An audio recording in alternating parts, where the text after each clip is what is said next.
So, hello guys! Welcome back to my channel. Kung bago ka sa channel ko, huwag kalimutan mag-like, mag-share at mag-subscribe.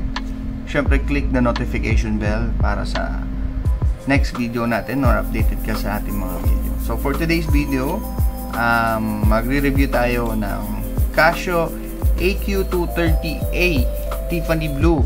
So, this one is tinatawag nating vintage watch dito sa Philippines.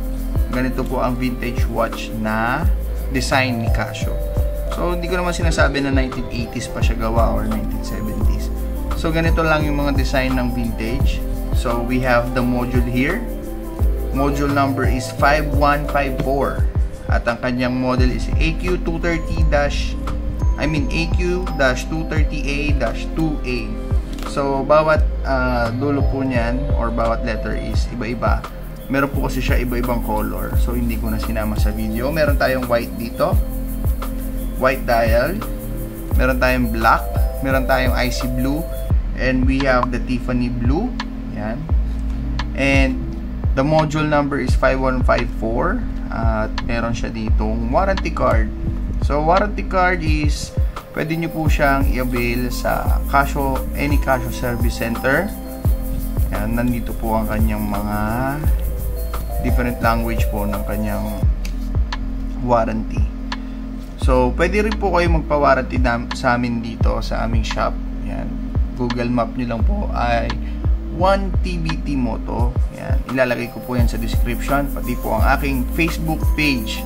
Paki-like and share na rin po pati ang aking Instagram. So, yun guys. Start tayo dito, no? So, we have the AQ230. So, ang kanyang tag is nandito. Lagi nyo pong itatago si tag. Yan. Kanyang hand tag. So, ito rin po yung magsisilbing warranty niya.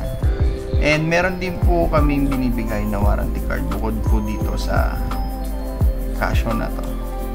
So, kung mag-a-avail kayo, pwede nyo pong sabihin sa amin. Kung napanood nyo po kami sa YouTube at maglalagay po kami ng warranty card bukod po dito. So, pero pwede naman po itong mismo na gamitin. So, the AQ230 case has 38.8 mm for length. Ang width naman po niya is 29.8 mm. And ang height is 8.1 mm. So, case size 38.8 by 29.8 by 8.1 mm. Ang kanyang weight is 47 grams. So, ganun lang po siya kagaan. Ayan, 47 grams. Resin and chrome plated ang kanyang case and bezel material. Ang band po niya is stainless steel band. Ayan. Makikita nyo ang kanyang design. Ito po ang likod at ito po ang harap. Adjustable po ang lock. So, ganito po siya nilalak, no? Ayan. So, kung hindi siya compatible sa inyong hand, meron po siya ditong arrow hand. May arrow po dito. Pwede nyo po siyang sungkitin. Then, ma-adjust nyo na po siya. And then, lock nyo po siya sa precise size na gusto nyo. At kung saan pwedeng sumakto sa inyong kamay. So, eto sakto siya mismo sa akin. Yan. Ganyan lang po siya sa atin. So, ganyan lang po siya. Diba? Kung medyo maliit pa yung kamay nyo o yung wrist nyo, sa akin kasi medyo malaki, pwede nyo po siyang i-adjust pa dito. Yan. So, ang kanyang salamin is resin glass. Yan. Water resistance na rin po siya. Approximately, battery life is 3 years. So, tanggalin natin to. Yan. Para makita nyo ng malinis ang kanyang salamin. Compatible band size po niya is 140 to 205 mm.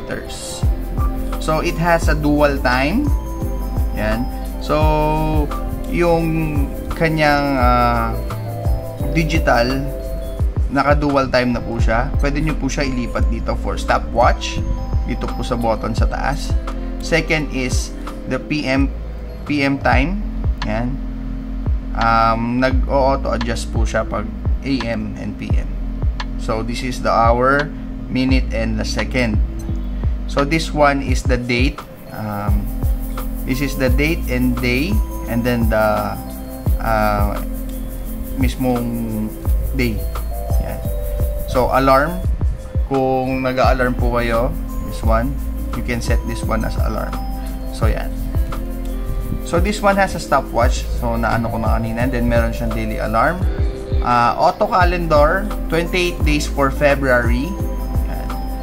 12 and 24 hours format. Pwede nyo po siya iset ng 12 and 24 hour format. So 2-hand analog lang po siya. Wala po siyang second. Hour and minute lang po siya. And then for the digital, we have the hour, minute, second, PM, month, day, and date. So yun ang kanyang mga specification or other features for AQ230. Yan. So this one, makikita nyo yung mga code. Yan. Nakalagay dito sa likod is 5154. Makikita nyo po dito may maliit na code, 5154. Yun po is yung kanyang module number. And then the model number is AQ230. Nandito po sa likod yan. Stainless steel back. Water resistant. Japan movement po siya. So this one is made in Japan, made in China, pero Japan movement na po siya.